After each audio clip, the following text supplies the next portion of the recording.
Nearly a third of the workers at the Federal Department of Education are out of a job as Donald Trump works to make good on his promise to end Fed Ed and return all power and money to the states. That's coming up next on Educated. Let's get educated. That's why we're here, to bring you the stories impacting K-12 classrooms and college campuses. It's time for a little education.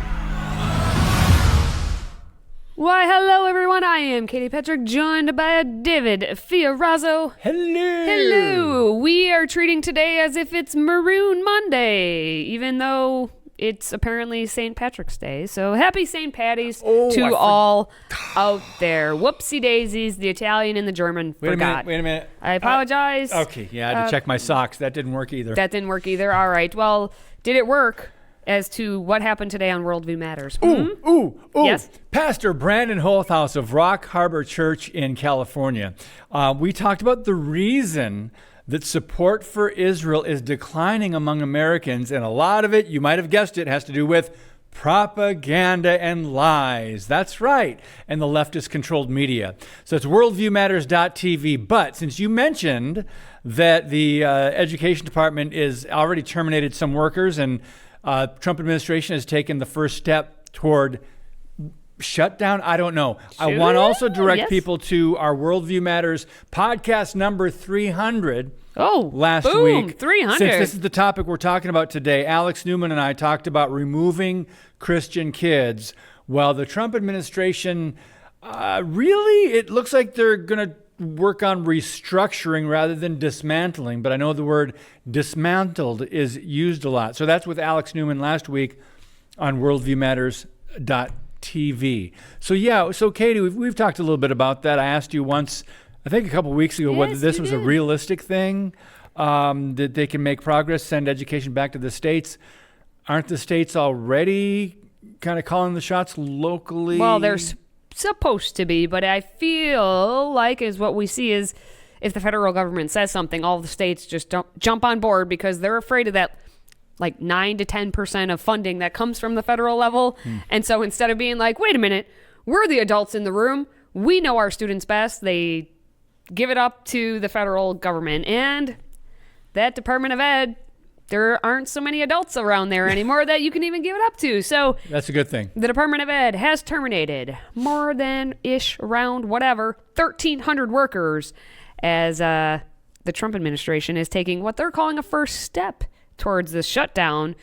There are 4,000 employees in the Department of Education, which according to all the media, they want to, that's just a small footprint. I mean, and that's their way of saying, well, how dare you even consider cutting any of them? They're just a small footprint. But in other words, leave them alone. Leave them alone. That's our cash cow. And some of these media outlets are reporting, they're cutting half of the Department of Ed. Okay, let's do some math here because some of us actually still know how to do math. 4,000 employees, 1,300. Nope, that's about a third, not half. Let's not be so dramatic around here, right? But Trump is kind of making good on some of his promises. Well, it's interesting. There's a quote from Linda McMahon. Who dat? Yes. Who dat? Linda McMahon, the new Secretary of Education. Secretary for those of you Education, who don't know. who said Trump's directive to me clearly is to shut down the Department of Education. So shut down. That's an interesting thought, but let's watch this video. Okay, we've got actually a couple videos to get to, but I want to set something up a little bit further here because the layoffs impacted, like Katie said, 1,315 of the department's roughly 4,000 employees. Now, let me just say this also. We're not celebrating the loss of jobs for anybody. We are not. We don't, but what they're doing has to be done because the Fed is bloated, the bureaucracy is off the charts, and there's a lot of waste and unnecessary jobs. So they can, if you're running a business and you could do that same business even more effectively with less employees, wouldn't you cut some of those jobs? Of course you would.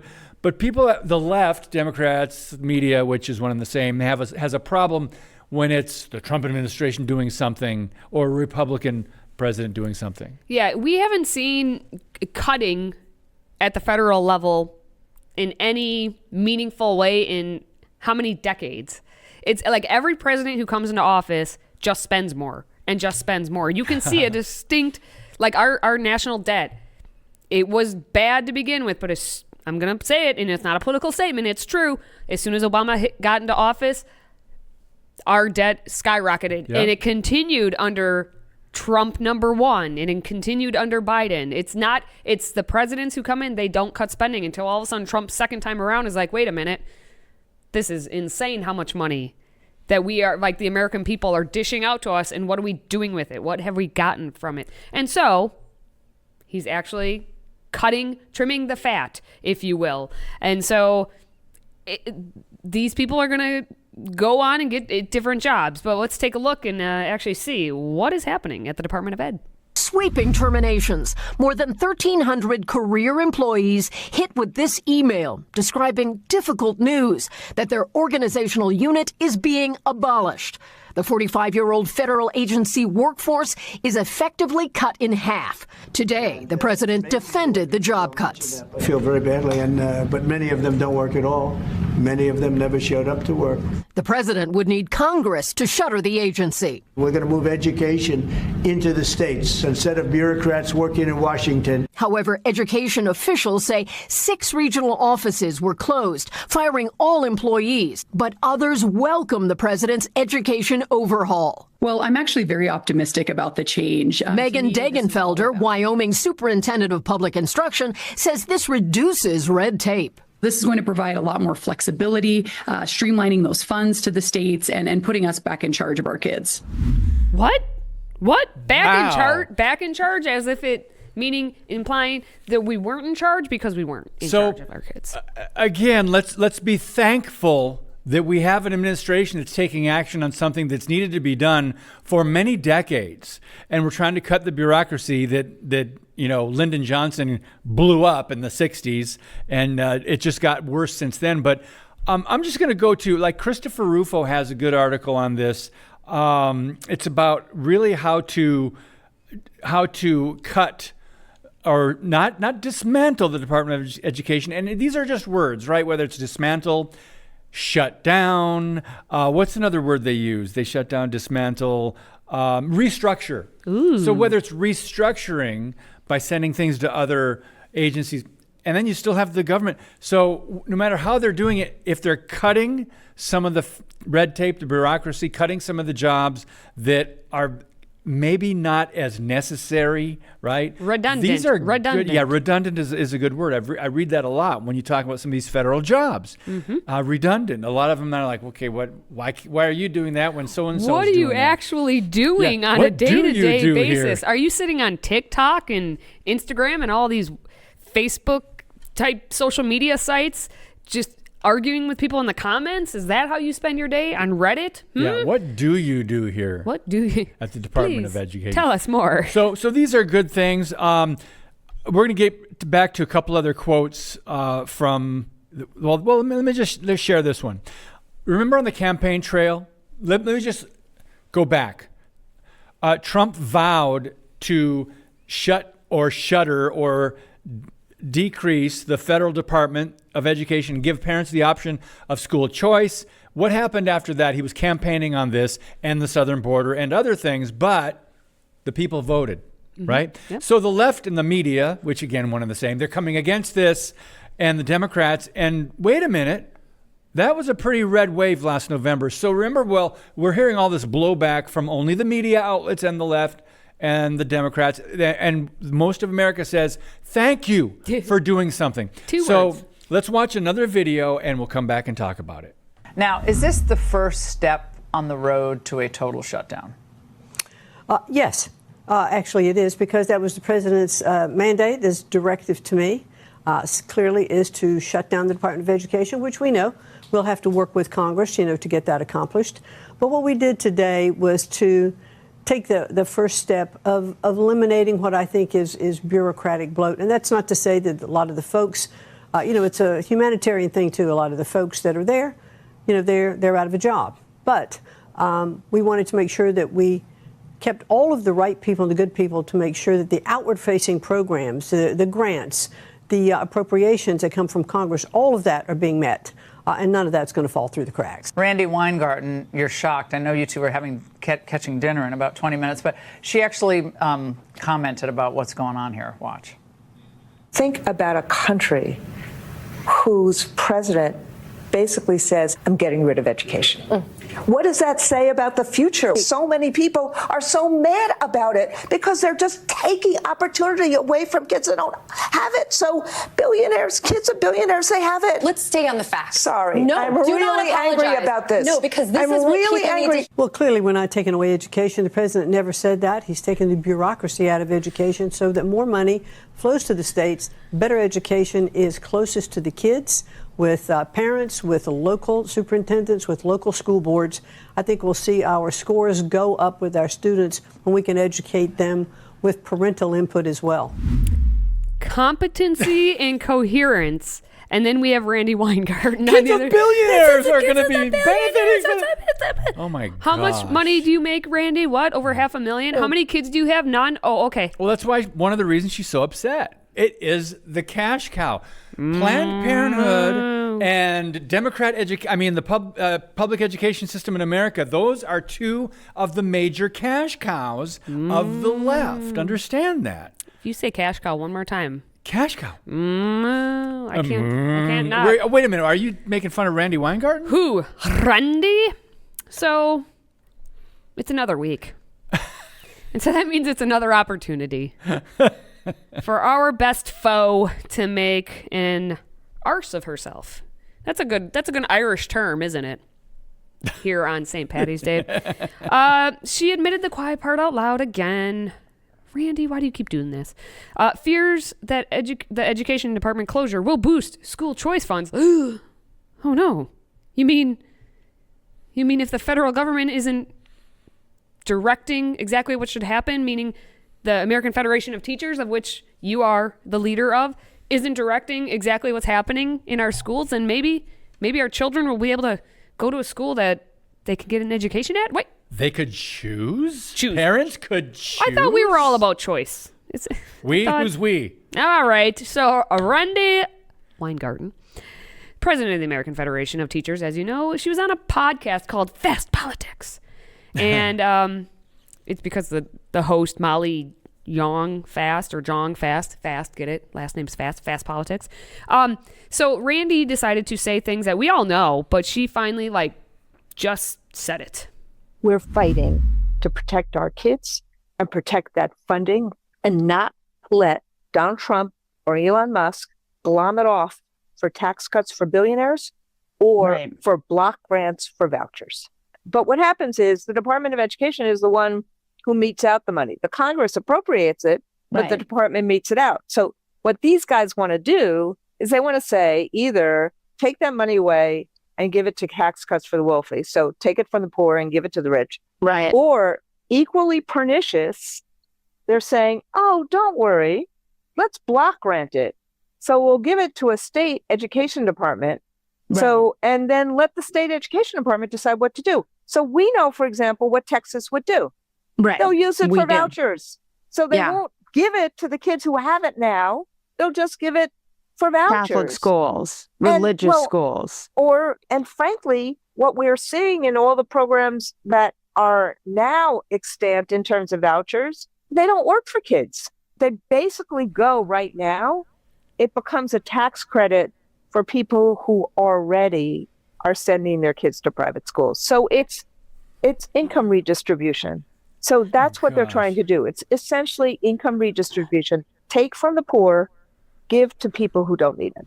Oh yeah. I mean, that's totally That's what the Democrats do whenever there's a Democrat in the White House. They tax people and then give it to their friends and buddies. And by the way, no longer a closet Marxist, Randy Weingarten. You're putting the class warfare out there.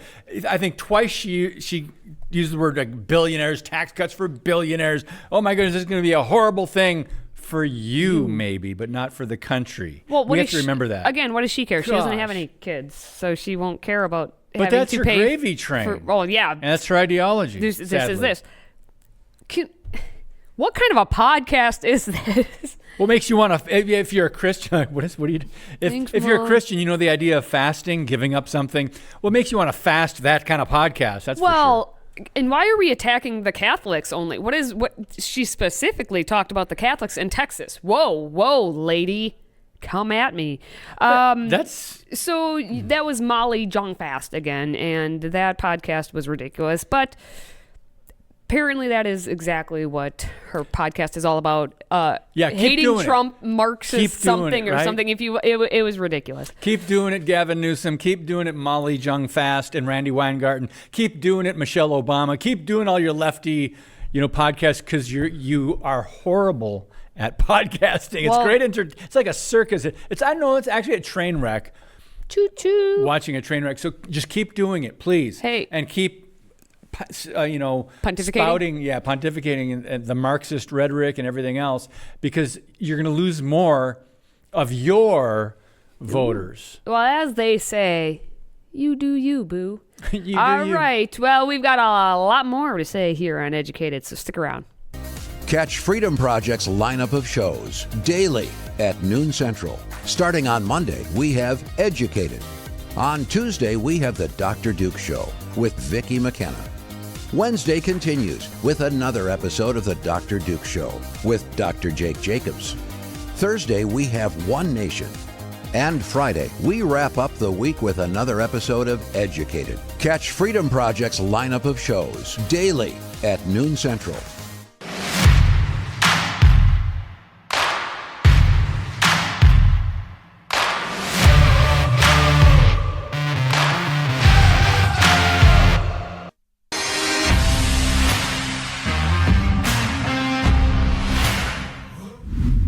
All right, the next topic is the Trump administration sweeping away wokeness. Thank you.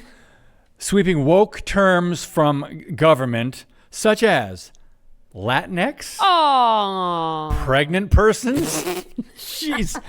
Okay, so the terms in question, BIPOC. Oh, yes. I've never heard of that. What do you mean you haven't heard of BIPOC? BIPOC? BIPOC. We've talked about persons of color. Oh, well, what is bi? BI.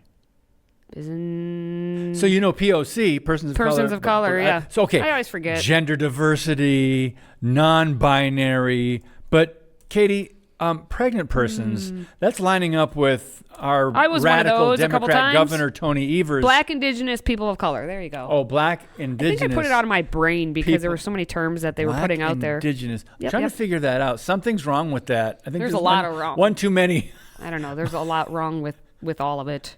But the fact that the Trump administration is like, this is ridiculous. Because you know that the administration, whatever administration it is, the federal government has too many people when they are like, whoa, we have to change terms to make them more inclusive. And whoever was in the Biden administration was able to spend 4 years just updating terminology in whatever documents to make them more inclusive. Yep. And Trump's like, nope. So bye-bye. Where do all these words come from? They've been redefining language and words and definitions for decades. Well, let's look for a moment at higher education, and we'll come back to this list. We'll add to it. Despite the popularity of all these terms, this wokeness in higher education, at the college level, in the universities, right? They're popular, but a vast majority of Americans don't use these words and don't care in their daily. It doesn't affect their daily lives. And the universities are making up their own rules, making up their own words. So let's talk about some other words that the Trump administration has been removing or otherwise limiting, including from agency websites, government documents, and even school curricula. Let's go to climate crisis. What the heck? I mean, that's not a word that a lot of people use except for the leftist media, but universities, higher education, it's very, you can probably 95% of college students know they could define what climate crisis is. Well, that's because this goes back, to our good friend Al Gore. And when we couldn't have global warming, we couldn't have global cooling. We apparently even couldn't have climate change anymore Now it has to be a crisis, because if you say the term crisis, that gives the feelings of anxiety. That gives the stress. That means we have to take some sort of action for it. Okay. That's why they put that one out there. Okay, one more. Marginalized. Marginalized. I feel marginalized.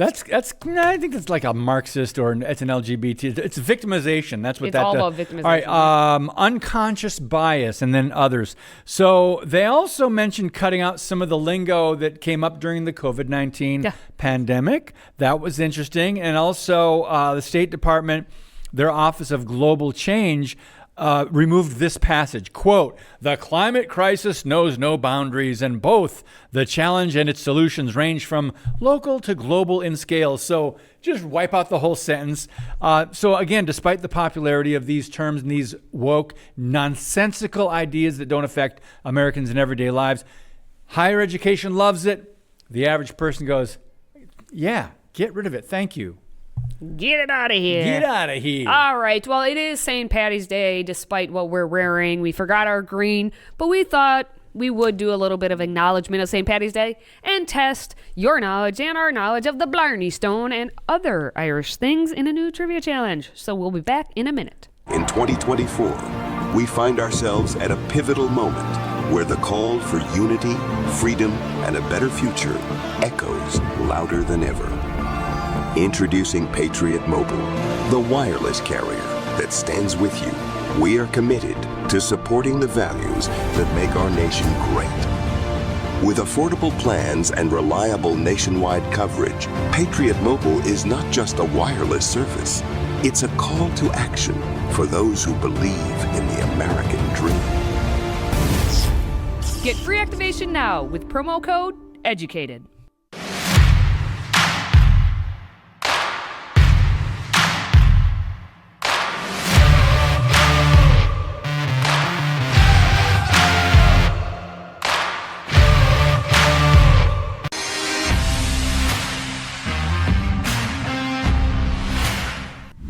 All right, you little leprechauns, and yes, I include myself in that, since it is indeed St. Patty's Day.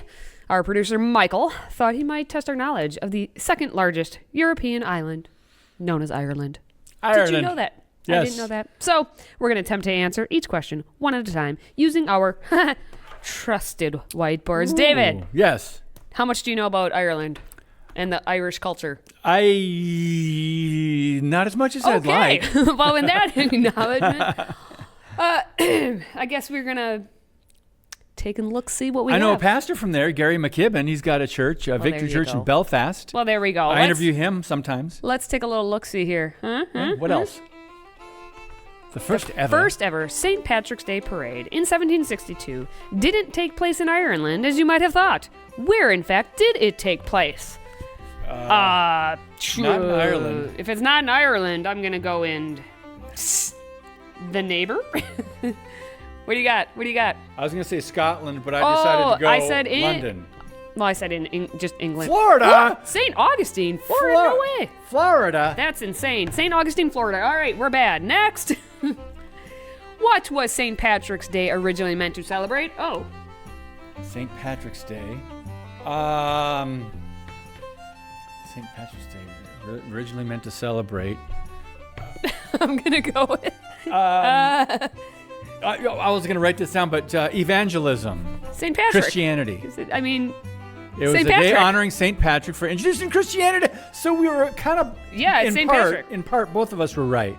It's actually named after St. Patrick. Yeah, so it's honoring St. Patrick for introducing Christianity to Ireland back in the 5th century. Thanks, Pat. I mean, St. Pat. All right, so we're 1 for 2. What do the 3 leaves of a shamrock represent according to Irish tradition? I mean, you want 4 leaves. Oh, it's probably like... I'm going to say, without writing it down, because it takes more time to write it down. Okay, faith, well, fine. hope, and love. I was going to say something I was going to say something like family, hope, love, something. The Holy Trinity. Oh, there you go. Father, Son, and Holy Spirit. I like that. See, You're learning. I did know that, but I just haven't seen it or heard about it for years. Well, there you go. Thank All you. right. Good stuff. Good stuff. What meat and vegetable dish is a trademark of St. Patrick's Day meal? Are you going to write it down? Meat and vegetable. No, I'm not, because it takes too long. All right. This is easy. At least it better be. Meat and vegetable dish. Chop suey? Corned beef and cabbage. Corned beef and cabbage. What is wrong I with wouldn't you? have got that if you would have given Corned if you beef would have and given cabbage. me clues. I wouldn't have got This is that. one of the best days for food. And potatoes. What What about cheerful, minty green shakes? what cheerful Irish greeting is often associated with St. Patrick's Day? What cheerful Irish greeting? Hello there. Have a wee little luck pint. of the Irish? Something about the good. luck of the Irish? Luck of the, I have no Luck- idea. Top of the morning. Top of the morning to Top of the you. morning to you. Top of the muffin to- What I if mean, you're top of the not morning to you. asking in the morning? I'm confused. Top of the Okay, morning to fine. you. What do we got Okay. next? What's the average number of drinks consumed per person on St. Patrick's Day? Oh, too many. Per person. Well, okay. I'm gonna go with per 3. Three? Are you talking about people that go to pubs and bars and Yes, celebrate? drinking. Come on or the now. average person in 3. the world? 3. I would say I would 4.2. 4.2. Well, I'm below average. That's a lot. No, so that's just people that go partying. Yeah. Not the average. All right, let's wrap this one American. up. What do we got? What do we got? Is there one more? What's the tagline for the breakfast cereal Lucky Charms? Oh. How am I not? I'm forgetting. You don't know it? I forgot. You have kids. They don't eat Magically this. delicious. There you go. My They're kids don't eat magically it. delicious. They're magically delicious. My kids don't eat it. What do you want? Well, yeah, a lot of sugar, right? All right. Well, I guess as a special treat for our hard work, Michael, our producer, is asking us to review Wendy's new Thin Mint Frosty. I didn't know this was a thing until Thin Mint? he gave it to us. So apparently, this little thing right here Okay. is a Thin Mint Frosty, and by the look of it, though, it just looks like a chocolate sundae to me. So I don't know. But it's Thin Mint? Oh, wait. Do we do the... It's Wendy's. You know what do you do at Wendy's? What? Let's see. I'm scared. Oh, yeah, the straws won't work. So you got to do this one. Oh. Well, no, that's not for the Thank you. Sundays. Apparently, Keyshawn and Devontae did an amazing job making said sundae, because look at that. Ooh. Thank you, Keyshawn and Devontae. And Nikayla, our delivery driver. So, many All right, thanks here we to go. those who provided. You got... Oh, geez. Didn't even wait for me. All right. Ooh, that's Ooh, really is that good? So Thin Mint as in those cookies. Wow. Thin Mint and the vanilla ice cream. It's light on mint. I love mint chocolate chip. Yep. Some people hate mint. If you're This works, mint, though. If you're a mint hater, go try this. It's like a soft, light mint. Don't be hating. No, this And I is could really add mint. good. This And is actually really nice. It's not overbearing at all. No. And I'm glad I have it. And Thank it you. was God nice bless for you. me. So, it's magically delicious. So are they doing that just for today? Or all month, probably. Oh, for the month? For the month, For the I month bet, of March. yeah. Go get it. I did not realize that. No, these are really good, actually. Nice. All right, hey, just a quick reminder that we're going to be back again on Friday at noon Central for another episode of Educated. Now for David and myself. Thank you for watching. Thank you for listening. And thank you for supporting what we do, including eating the ice cream. Now, until next time, stay educated.